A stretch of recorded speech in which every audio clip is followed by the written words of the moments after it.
এতদিন তোমরা আমার অনেক ব্লগ দেখেছো, তবে আজকের ব্লগটার বিশেষত্ব একটু বেশি। কেন সেটা না হয় একটু পরেই বলছি। তবে তার আগে জানাই, আগের ব্লগটা যেখান থেকে শেষ করেছিলাম এই ব্লগটা ঠিক তারপর থেকেই শুরু করলাম। সবাইকে জানাই আমার অনেক ভালোবাসা, সেই সঙ্গে বড়দের আমার প্রণাম। আশা করি তোমরা সবাই ভালো আছো, আর যে যেখানে আছো ঈশ্বরের কৃপায় সুস্থ আছো। আজ হলো 4 তারিখ, মঙ্গলবার। ঠিক সন্ধ্যাবেলা থেকে ব্লগটা আবার শুরু করছি। আমি আর মা তো একটু শুয়েছিলাম, কিন্তু ঘুমটা ঠিকঠাক হয়নি। আসলে সারা দিনটাই একটু চিন্তায় কেটেছে। তো সন্ধ্যাবেলায় ঘুম থেকে ওঠার পর মা আমাকে চা বানিয়ে দিল, আর আমি একটু মা বাবাকে মুড়ি মেখে দিলাম। তবে যা গরম পড়েছে, মা বাবা ঘরে বসতে পারছে না, তাই দুজনাই ফ্যানটা নিয়ে বাইরে বসেছে, আর মা এদিকে কিছু সবজি কাটাকাটি শুরু করেছে। আসলে সকাল থেকেই মা বলছিল মাংস আনার কথা, তো অবশেষে এখন আমি রেডি হয়েছি, যাব একটু মাংস আনতে। যেহেতু ও আসছে তাই ভাবলাম ঠিক আছে এবার মাংসটা নিয়েই আসি, রান্না করে রাখবো, তাহলে ও এসে খেতে পারবে। তো আমি একাই যাব, কাছে যে বাজারটা আছে ওই মিনি বাজারটা, ওখানেই যাব। তো মাকে বললাম ব্যাগ দিতে। আমি যেদিন আজিমগঞ্জে এসেছি সেদিন আমি জানতাম না যে ও আজকে আসবে, কারণ ও না অনেক দিন থেকেই ছুটি আসার চেষ্টা করছে, মানে এর আগের মাসের 25 তারিখ থেকে।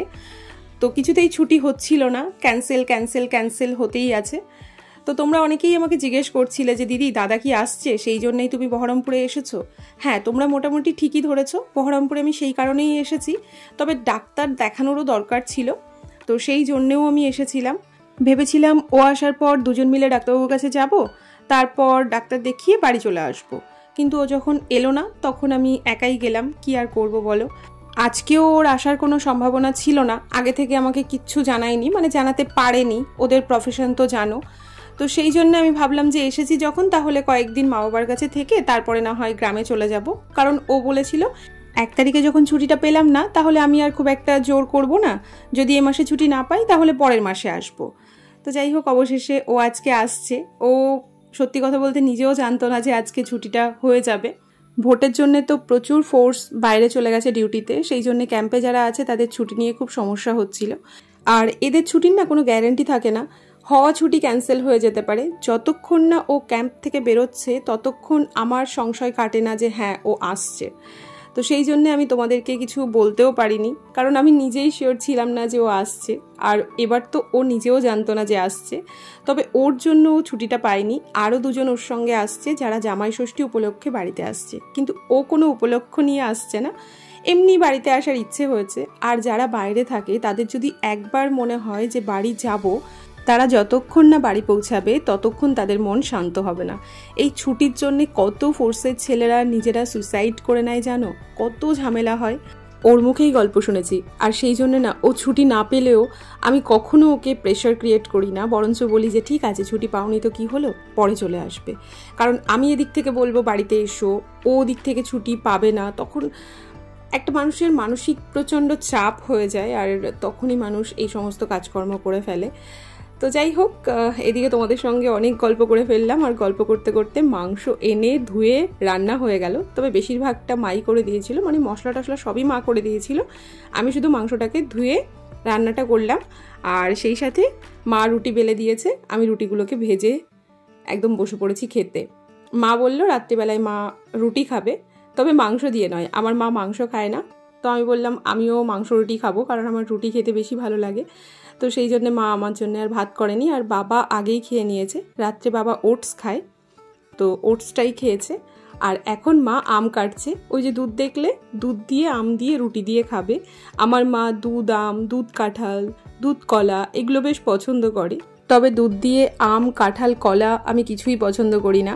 সেই সাথে আমি দুধটাও এখন পছন্দ করি না খেতে। মা বলে ছোটোবেলায় নাকি আমি খুব খেতাম, কিন্তু এখন জানি না কেন একদমই খেতে ইচ্ছে করে না। তবে বাড়িতে নিই, কারণ দুধ খাওয়া শরীরের জন্য দরকার, সেই জন্যে নিই। তাও দেখবি অনেক সময় খাওয়া হয় না, ফ্রিজেই পড়ে থাকে। মা বলে ছোটোবেলাতে আমাকে অনেক দুধ ভাত খাওয়াতো, কিন্তু বুঝতে শেখার পরে না আমি কোনোদিন দুধ ভাত খাইনি। দুধ ভাত খেতেও আমার ভালো লাগে না, তবে দুধ রুটি আমার খুব পছন্দের, ওটাতে আমি কখনো না বলি না। আচ্ছা, এবার বলি সারাদিনটা আমার চিন্তায় কেন কেটেছে। এর আগের ব্লগে আমি মনে হয় তোমাদের বলেছিলাম যে হয়তো আমি বহরমপুরে চলে যাব বিকালবেলায়। তো আমার বহরমপুরে যাওয়া লাগেনি, কারণ ও আজকে ট্রেনে আসছে। তবে ট্রেনে আসার কথা ওর ছিল না, কারণ এনজিপি থেকে 5:30টায় একটা ট্রেন ছিল, 5:35 ট্রেনটা ছিল। কামরূপ এক্সপ্রেস। প্রথমত ওদের রিজার্ভেশন ছিল না, দ্বিতীয়ত ওরা যে টাইমে ক্যাম্প থেকে বেরিয়েছে ওদের হাতে যথেষ্ট সময় ছিল না স্টেশনে পৌঁছানোর মতন ওই সময়ের মধ্যে। তো সেই জন্যে ও ভেবেছিল যে হয়তো বাসেই আসতে হবে, আর ও যদি বাসে আসতো তাহলে বহরমপুরেই নামতো, আর তাহলে আমি চলে যেতাম বহরমপুরে। তো যেহেতু ট্রেনটা পেয়ে গেছে, মানে বলতে পারো আমার কপাল ভালো বা ওর কপাল ভালো যে ট্রেনটা পেয়ে গেছে, কারণ আজকেই ট্রেনটা লেট ছিল। এর আগের ব্লগে তোমরা তো দেখেছো আমি আর মা ওর বন্ধু অভিজিৎ কাকার ঘরে গেছিলাম। তো তখন কাকা বলল যে এই ট্রেনটা কখনো লেট করে না, একদম টাইমেই ঢোকে। তো সেটা শোনার পর আমার টেনশন আরও বেড়ে গেছিলো। তবে হ্যাঁ, ও যদি ট্রেনটা না পেতো তাহলে আমি বহরমপুরে চলে যেতাম। ও আমাকে বলেছিল যে তোমার আজকে আসার দরকার নেই, পরের দিন সকালবেলায় এসো। তো ওর কথা আমি আর শুনতাম না। তো যাই হোক, ভালোই হয়েছে, ট্রেনটা আজকে লেট করেছে, আর ট্রেনটা আজকে অনেকটাই লেট করেছে। তো এখন তো দেখাচ্ছে ওই মোটামুটি 1টার মধ্যেও পৌঁছে যাবে। তো আদৌ পৌঁছাবে কি পৌঁছাবে না সেটা জানি না, তবে আমি আর মা একটু ঘরটা গোছগাছ করে নিলাম, মায়ের জামাই আসছে বলে কথা। আমরা তো রাত্রিবেলায় রুটি খেয়েছি, তবে ওর জন্যে মা ভাতই করবে। ও রাত্রিবেলার দিকে রুটি খেতে খুব একটা পছন্দ করে না। তো মা এখানে চালটা ধুয়ে রেখেছে। ভেবেছিলাম ও 1টার মধ্যে চলে আসবে, তো এখন 1টা বাজে, এখনও ও কটায় আসবে কোনো ঠিক নেই। তো আমি ভাবলাম ভাতটা বসিয়ে দিই, যদি ওর খিদে পায় তাহলে এসে খেয়ে নেবে। আর আমার বোন না খুব একটা গরম খাবার পছন্দ করে না, ও আমার মতন ঠান্ডা খেতেই ভালোবাসে। তো আমার ওইদিকে ঘুম আসছে না, আমি ভাবছি এই বুঝি আসছে, এই বুঝি আসছে। তো আমিও এডিট করছিলাম, আর মা আমাকে বলছে একটু ঘুমিয়ে নে। তো মারও ঘুম আসছে না, আমারও ঘুম আসছে না, সেই সাথে বাবাও বারবার উঠে জিজ্ঞেস করছে বাবু এলো, বাবু এলো। মানে আমরা 3জনের কেউই আজকে ঘুমাইনি, 3টেই আমরা নিশাচর প্রাণী হয়ে গেছি। তো ওকে বললাম তুমি যখন আসবে কাছে কাছে তখন আমাকে ফোন করবে, কারণ আজকে আমি প্রথম ওকে আনতে যাব স্টেশনে। এর আগে কোনো দিন আমি ওকে আনতে যেতে পারিনি, এটাই আমার আজকের ব্লগের বিশেষত্ব।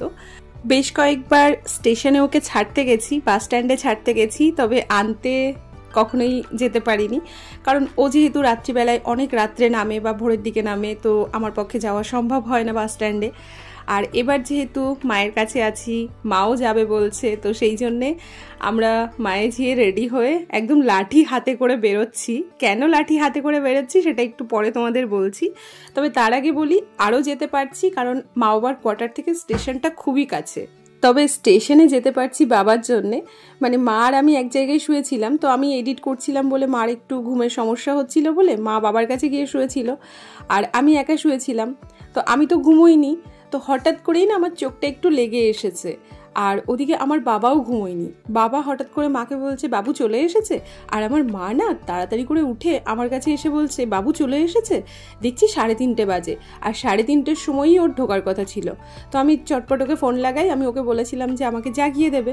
ও দেখছি ও ঘুমিয়ে পড়েছে, তো ওরও একটু চোখটা লেগে গেছিলো, ও বুঝতে পারতো না, আর আমি সঠিক টাইমে পৌঁছাতেও পারতাম না। তো যাই হোক, সবটা ক্রেডিট বাবারই, বাবার জন্যই যেতে পারছি। তবে এনাদের জন্য লাঠি আনতে হচ্ছে। সন্ধ্যাবেলায় আমি যখন একা একা মাংস নিতে বেরিয়েছিলাম তখন এনারা 4জনও আমাকে অ্যাট্যাক করেছিল। এই যে এনার তো পা নেই, কিন্তু এনারই জোর বেশি, জানো কি অবস্থায় যে পড়েছিলাম সে কথা আর কি বলবো তোমাদের। সেই সময় এতটাই ভয় পেয়ে গেছিলাম যে ক্যামেরা অন করার মতন সাহস আমার ছিল না। আর আমার মা বাবার কোয়ার্টারটা ওই দেখো একদম কাছে, কিন্তু মা বাবাকে ডাকতেও পারছিলাম না, কি আর করা যাবে। তো আমি এটা নিয়েই হাসাহাসি করছিলাম, মানে কোনো মতে ব্যাগটা তুলে আমি ওদেরকে বলছি এই এই কি হয়েছে, কি হয়েছে, কেন ডাকছিস।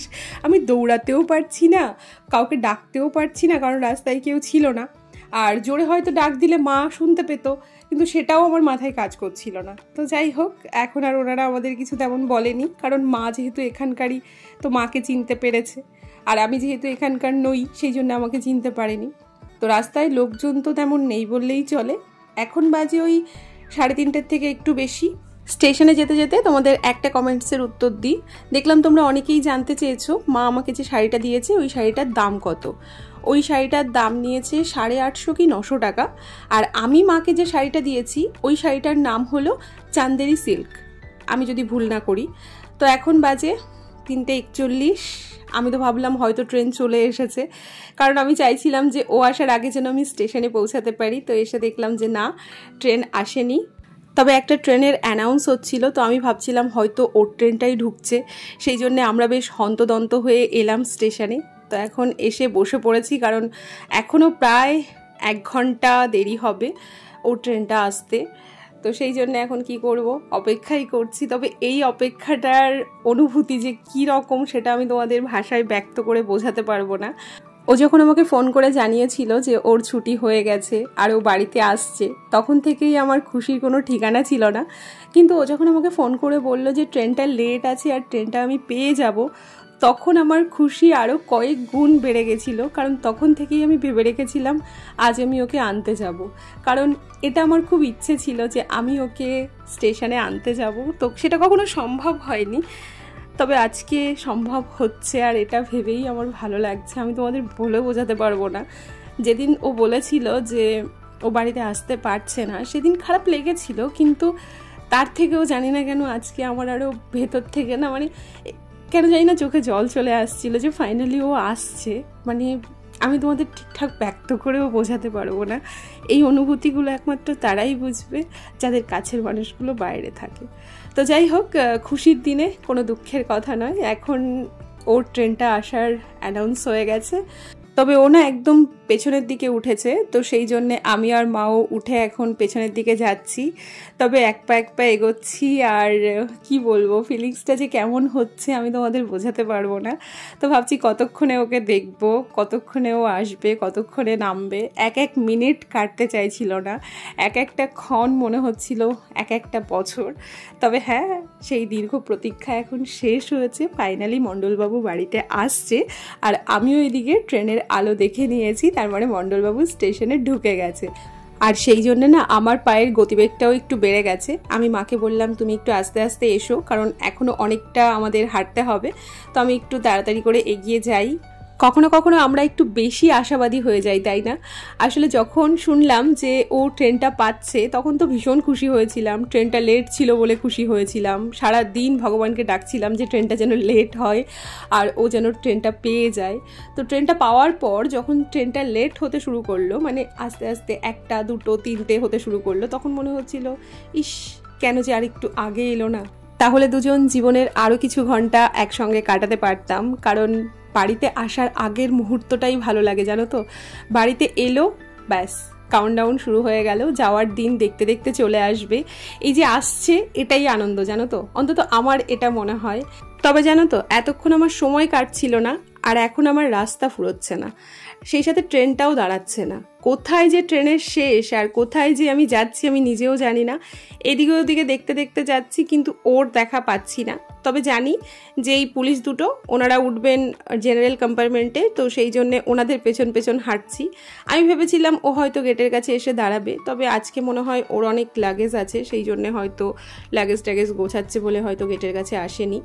তো আমি অনেকটা রাস্তা চলে এসেছি, প্রায় শেষের দিকে চলে এসেছি, আর এদিকে দেখছি এনারা দুজনও দাঁড়িয়ে পড়েছেন, কিন্তু আমি ওকে দেখতে পাচ্ছি না। তো এই সময় না আমার কেমনই যেন লাগছিল, আমি ভাবছি কী হলো ব্যাপারটা, মানে হয় না যে মানুষটাকে দেখতে পেলাম না, এতটা রাস্তা চলে এলাম। তো পাগলের মতন আমি খুঁজে বেড়াচ্ছিলাম, এদিক ওদিক আমি চোখ ঘোরাচ্ছিলাম, কিন্তু কোথাও দেখতে পাচ্ছি না। তো একদম শেষের আগেরটাতে আছে বলে আমি এদিকটাই খুঁজছি। তো সামনের দিকে যে আছে বুঝতেই পারছি না, আর মাও আমার সঙ্গে সঙ্গে চলে এসেছে। তো দেখি এখন সামনের দিকে আছে কি না, কারণ আমি অনেকটা, ওই দেখো বলতে বলতে নেমে পড়েছে, দেখেছো? আমি একটু বেশি চলে গেছিলাম। তো যাই হোক, কি বলবো, কিছু বলার নেই। বাস এই মহেন্দ্র ঘন্টার অপেক্ষাই আমি করছিলাম, আর সেই ঘন্টা চলে এসেছে। আমার সাথে সাথে তোমরাও অনেক খুশি, আমি জানি তোমরাও আমার সঙ্গে সঙ্গে অপেক্ষা করছিলে, কারণ আমি জানি ও যেদিন বাড়ি থেকে চলে যায় সেদিন থেকে আমার সাথে সাথে তোমাদেরও অপেক্ষা শুরু হয়, আর আমাদের সবার অপেক্ষা এখন শেষ হলো। অনুগ্রহ করে শুনবেন, গাড়ির সংখ্যা স্পেশাল প্যাসেঞ্জার 4 নম্বর প্ল্যাটফর্মে দাঁড়িয়ে আছে। কৃপয়া ধ্যান দেন, গাড়ি কেমন আছো ভাই? হ্যাঁ, ভালো আছি। Special passenger standing on platform number 4. For the kind attention of the passengers, train number 03087 available Rampurhat Memo passenger standing on platform number 5. Passengers are requested to take their respective seats. মাকে বসিয়ে রেখে আমি আরও যাচ্ছি এখন টোটো ডাকতে। মা একজন টোটোওয়ালাকে বলে রেখেছিলেন, উনি পরিচিত ছিলেন। তবে ওনার কাছে না ফোন নেই। উনি জানতেন যে রাত্রিবেলায় ওই 12:30 নাগাদ এই ট্রেনটা আসবে, তারপর উনি ওকে নিয়ে ঘরে যাবে। মানে ওনার কথা ছিল যে উনি আমাদেরকে নিয়ে স্টেশনে আসবেন, তারপর ওকে নিয়ে ওর জিনিসপত্র নিয়ে ঘরে যাবেন। তো ট্রেনটা তো অনেকটাই লেট হয়ে গেছে, 4:30 পরে ও নামলো। তো সেই জন্যে ওনাকে আর খুঁজে পাইনি। মানে আমরা যখন স্টেশনে এসেছিলাম তখনই মা বাইরে এসে খোঁজ করছিলেন ওনার। তো ফোন নাম্বার থাকলে ওনাকে ফোন করা যেত, কিন্তু কি আর করা যাবে, ওনাকে পেলাম না। অন্য একটা টোটোওয়ালা দাদাকে বলে এলাম। আমরা দুজন চলে এসেছি আবার জিনিসপত্রের কাছে। আর ওর এবার জিনিসপত্র একটু বেশি হয়েছে। তবে আমরা যে গেট দিয়ে বেরিয়েছি টোটো ডাকতে, সেই গেটে আমরা এই জিনিসপত্র নিয়ে যেতে পারবো না, তাহলে আমাদের অনেকটা রাস্তা হাঁটতে হবে। স্টেশনের মাঝখানে হয় না, অনেক জায়গায় ভাঙা থাকে, রাস্তা করা থাকে। তো সেই রকমই একটা রাস্তা পেছনের দিকে আছে। টোটোওয়ালা দাদা বললেন ওখানেই আসবেন। তো দেখা যাক কতক্ষণে উনি আসেন। আর মা এখানে বসে পড়েছে ওর অ্যাটাসির ওপরে। আগে এই অ্যাটাসিগুলো খুব ব্যবহার হতো, এটা ও যখন প্রথম চাকরি পেয়েছিল তখন কিনেছিল। তো এখনও ও ওটাকে ক্যারি করে। সেই সাথে আমরা সবাই দেখছিলাম যে কে কোনটা নিতে পারবো। তো একবারে যদি সব জিনিসপত্র চলে যায়, তো আমি পিঠের ব্যাগটা নিয়ে নিয়েছি। সেই সাথে আমি বললাম যে ট্রলিটা আমি টেনে নিয়ে যেতে পারবো। আর এদিকে টোটোওয়ালা দাদাও চলে এসেছেন। 2টো বক্স আছে, আর ওই বক্সের মধ্যে না যে ভাইটা বক্সটা নামিয়ে দিল ওই ভাইয়েরও ব্যাগ আছে। তো বাক্সগুলো বেশ ভারী, তো নিয়ে যেতে বেশ অসুবিধাও হবে। তো আমি ওকে বললাম যে আমি ওই অ্যাটাসিটা নিয়ে যাই, আর ওটা নিয়েই দেখো আগে হাঁটছে। আর এদিকে আমার মা আবার ট্রলিটা টানতে শুরু করেছে। তো আমাকে কোনো ব্যাগই দিল না, শুধুমাত্র ওই ছোট ব্যাগটাই দিল। আমার কত শক্তি বলো তো, কত ব্যাগপত্র আমি টেনে নিয়ে যাই, কিন্তু এনারা আমাকে পাত্তাই দেয় না। তবে বাক্সগুলো মনে হচ্ছে বেশ ভারী। কিছু দূর যাওয়ার পর বারবার করে হাত বদলাতে হচ্ছে দুজনকে। আর এই সমস্ত বাক্স ধরে নিতে বেশ কষ্টও হয় জানো তো। তবে এই প্রথম দেখলাম আমার বর এতগুলো লাগেজ নিয়ে বাড়িতে এসেছে। ও খুব একটা লোড টানতে পছন্দ করে না। আমার বাবা যখন আর্মিতে চাকরি করতেন, আমার বাবা একসঙ্গে 5-7টা ব্যাগ নিয়ে আসতেন। আমি জানি না বাবা কি করে আনতেন, তবে এই গুণটা আমি আমার বাবার কাছ থেকে পেয়েছি। এটা আমার মধ্যেও আছে। আমি যদি কোথাও যাই আমারও প্রচুর ব্যাগপত্র হয়ে যায়। বিগত 12-13 বছর ধরে আমিও প্রচুর লোড টেনেছি, কিন্তু জানি না কেন এখন না আর শরীর দেয় না, মানে কষ্ট হয়ে যায়। খুব একটা লোড টানতে আমি এখন পারি না, মানে শরীর পারে না, কিন্তু মনের জোর এখনও ভরপুর আছে। তো যাই হোক, এখন টোটোতে বাক্সগুলোকে কি করে সাজানো হবে সেই পরিকল্পনাই চলছে। সেই সাথে ভয়ও লাগছে যে যদি বাক্স পড়ে যায় তাহলে তো লেগেও যেতে পারে, ওরও লাগতে পারে, ওই দাদারও লাগতে পারে। তো এখন বাক্সগুলোকে মোটামুটি একটু সাজানো হয়ে গেছে, বাস এই অ্যাটাসিটা উপরে দিয়ে দেবে। তো আমরা ভেবেছিলাম যে শুধু লাগেজগুলো নিয়ে দাদা চলে যাবে আর আমরা সবাই হেঁটেই যাব। তো দাদা বললেন না, আপনাদের হেঁটে যাওয়ার দরকার নেই, আপনারা বসে যান, শুধু শুধু হাঁটবেন কেন। যদিও স্টেশনটা একদমই একটুখানি। তো মাকে ও বললো তুমি আগে বসো, আর এখন মেন রাস্তায় ওঠার পর আমি আরও বসবো। তো চলো মেন রাস্তায় গিয়ে দেখি, যদি বসা যায় তাহলে বসবো, আর যদি না বসা যায় তাহলে আমি আরও হেঁটেই চলে যাব। তো মায়ের ঠিক উল্টো দিকে যেখানে ট্রলিটা রাখা ছিল সেখানে আমি বসে পড়েছি, আর ও বসেছে দাদার কাছে সামনে। তো এখন আমরা যাচ্ছি ঘরের দিকে। আর ওদিকে দেখো সকাল হয়ে এসেছে। তো কখন যে ঘরে গিয়ে খাওয়া দাওয়া হবে আর কখন ঘুমোবো জানি না। আমি তো রাত্রিবেলায় ওর জন্যে ভাত করে রেখেছি, ভেবেছিলাম ও হয়তো 1-1:30টার মধ্যে চলে আসবে, তারপর মাংস ভাত খাবে। আর এখন তো পুরো সকাল হতে চললো, কখন খাবে, সেই সকালবেলাই খেতে হবে। তোমাদের সঙ্গে কথা বলতে বলতে কোয়ার্টারের সামনে তো পৌঁছে গেছি। আর এখন বাক্সগুলোকে একে একে নামানোর পালা। তবে বাক্সগুলো ওঠাতে যতটা কষ্ট হয়েছিল, নামাতে তার থেকেও বেশি অসুবিধা হচ্ছে। তবে শেষবেলায় বাক্সগুলো নামাতে গিয়ে যে এমন একটা অঘটন ঘটবে আমরা সেটা কল্পনাও করতে পারিনি। হঠাৎ করেই দাদার হাত থেকে বাক্সটা স্লিপ কেটে পড়ে যায় আর দাদার হাতে লাগে। তো ওনার বেশ লেগেছে, হাতের জয়েন্টেও লেগেছে, সেই সাথে ওনার আঙুলে লেগেছে।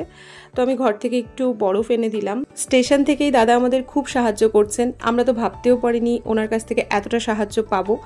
তো মা যেহেতু একজনকে বলে রেখেছিলেন, আমরা ভেবেছিলাম উনি থাকলে হয়তো আমাদের বেশি উপকার হতো, কিন্তু না, দাদাটা আমাদের চেনে না জানে না, কিন্তু একদম প্রথম থেকে এখনো পর্যন্ত হাতে লাগার পরেও সমানে আমাদের হেল্প করে যাচ্ছে।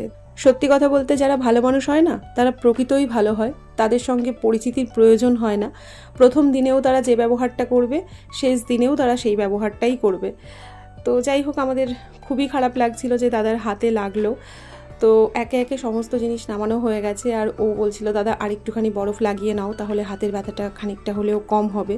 ওর তো ভীষণই খারাপ লাগছিল। তো দাদাকে যতটা পারিশ্রমিক দেওয়ার কথা ছিল ও তার থেকে একটু বেশিই দিল। আমরা দাদাকে বলেছিলাম বাক্সগুলো বারান্দায় তুলে দিতে, তবে যেহেতু দাদার হাতে লেগেছে তাই আমরা বললাম দাদা তুমি চলে যাও, আমরা দুজন মিলে তুলে নেব। তো এখন মণ্ডলবাবু বলছে তুমি পারবে? আমি বললাম তুমি চলো, তো সব পারবো। পরিস্থিতি মানুষকে সব শিখিয়ে দেয়, আর পরিস্থিতি মানুষকে দিয়ে সব করায়। তো একে একে এখন বাক্সগুলোকে ঘরে তুলবো, সেই সাথে এই ব্লগটা একটু খিচিবিচির মধ্যে এডিট করলাম। যদি কোনো ভুলভ্রান্তি হয়ে থাকে, যেহেতু ভয়েস ওভার দিয়ে ব্লগটা এডিট করা, তাহলে তোমরা একটু মানিয়ে গুছিয়ে নিও। তাহলে আজকের মতো ব্লগটা এখানেই শেষ করি।